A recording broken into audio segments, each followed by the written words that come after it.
So I had some time to digest the new NBA schedule that just got released last week. And I came to one conclusion. The NBA finessed us. Big time. Thanks for tuning into the OD. I'm Coach Smith. Make sure you hit that like and subscribe button when you got a chance. But let's get straight into our topic today.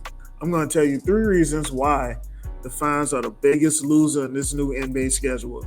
Now, if you're a fan of certain teams like the OKC Thunder, you're probably happy right now because you have the most national televised games this season at 34, tied with the Knicks and the Lakers and the Golden State Warriors. If you're a fan of a team like the Philadelphia 76ers, you probably might not be too happy because they have the most back-to-back games this season. But everybody who is an NBA fan and who watches on a regular basis should be pissed off right now because the NBA did something with this new TV deal that puts the fan at a huge disadvantage. I'm going to tell you the reasons why I feel like the fans lost out big time on this new NBA schedule that came out. Now, the NBA has signed a new media TV deal worth $76 billion over 11 years. $76 billion. TNT and Turner are out of the picture when it comes to NBA basketball now, and they've been a great ambassador for the league for many years.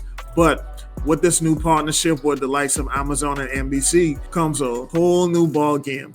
Subscription basketball. Now think about it in the past. Through your cable provider, you were able to watch all of the NBA national televised games because they used to come on ESPN, ABC, and TNT family of networks.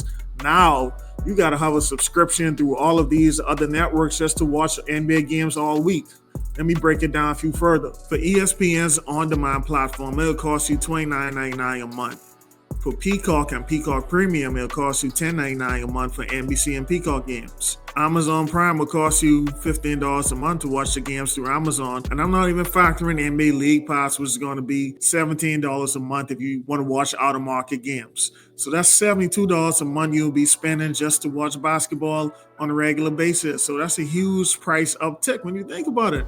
I'm not even factoring in the regional games that you have to watch through FanDuel TV. Now think about it. Who wants to go through the hassle of watching games like that? You got to have nearly 5 subscriptions just to watch NBA games on a regular basis. That becomes tedious, that becomes unnecessary, and that could turn off a lot of people who want to get in the game just knowing that they have to pay that much just to watch games on a regular basis. Another reason why NBA fans should be mad at the new schedule is because they're introducing the graveyard games, better known as the 11 o'clock start that's going to happen on the Tuesday doubleheader.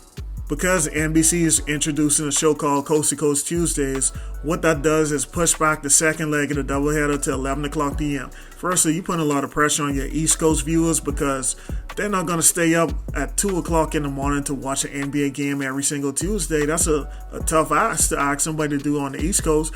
Now, it may work well for the West Coast crowd, and typically with the second leg of a doubleheader, you have mostly West Coast teams playing, but when you look at the big picture, is this really good for ratings overall? While we on the subject of ratings, what does this do for the younger demographic of NBA viewers? Our parents are going to let their kids stay up that late to watch games? I don't think so. And I don't really think this has the best interest of the players. Because if players are starting their games an hour late than they're accustomed to, what about that team who may be on the 4th game of a 5th game road trip or on the front end of the back-to-back and they have to play another game very earlier than expected? I think when you look at the overall health and recovery of the league, you want to make sure that you have the best product on the floor, and I think this diminishes the product in a sense if you have the scheduling issues that could cause some of these teams to be fatigued. And the last reason why true fans should be pissed off is because we don't really have a place to call our true NBA home no more. I've said this before. NBA TV doesn't have a home going into next season. And with the new media rights deal, ESPN hasn't picked it up, NBC hasn't picked it up, Amazon hasn't picked up the rights to pretty much run and operate NBA TV. That was a turning thing in the last media deal, and they did a great job running the NBA TV show. Great shows, great platform just to get all your content, and it was just a safe haven for basketball fans, just like how the NFL has NFL Network and MLB has MLB TV. ESPN isn't invested in trying to make the NBA product a big thing because all their money is tied up with the NFL. NBC, they're a national network and they got other things they got to worry about too. And Amazon, they're all over the place as far as having a diverse catalog of pretty much having content. Where does NBA TV fit in this whole equation? Does it just disappear in the thin air now? It was a great platform, and I think for pure fans who wanted that draft analysis, who wanted that day-to-day coverage in the NBA, who wanted the highlights in the morning, who wanted something dedicated to the the sport.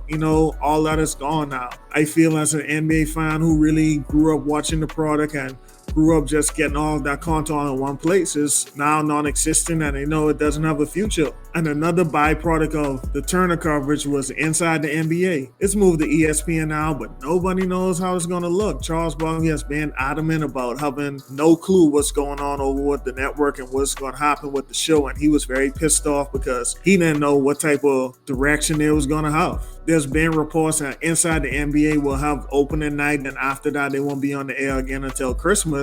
So pretty much you're dying off a show that's been the staple of basketball households for so long. This really makes me upset because, as a fan, it shouldn't be tedious just to be able to watch games. Number one, it's already expensive to go to games. And I'm thinking about the person who can't afford to get all these subscriptions and these memberships, who just wants one place to just kind of watch everything. If it becomes frustrating, people will rely on that one thing that the NBA hates the most. But let me know what you think in the comments. Do you feel like the fans got the short end of the stick? That's all I got for today. Make sure you hit that like and subscribe button. I'm Coach Smith. Until next time, I'm out.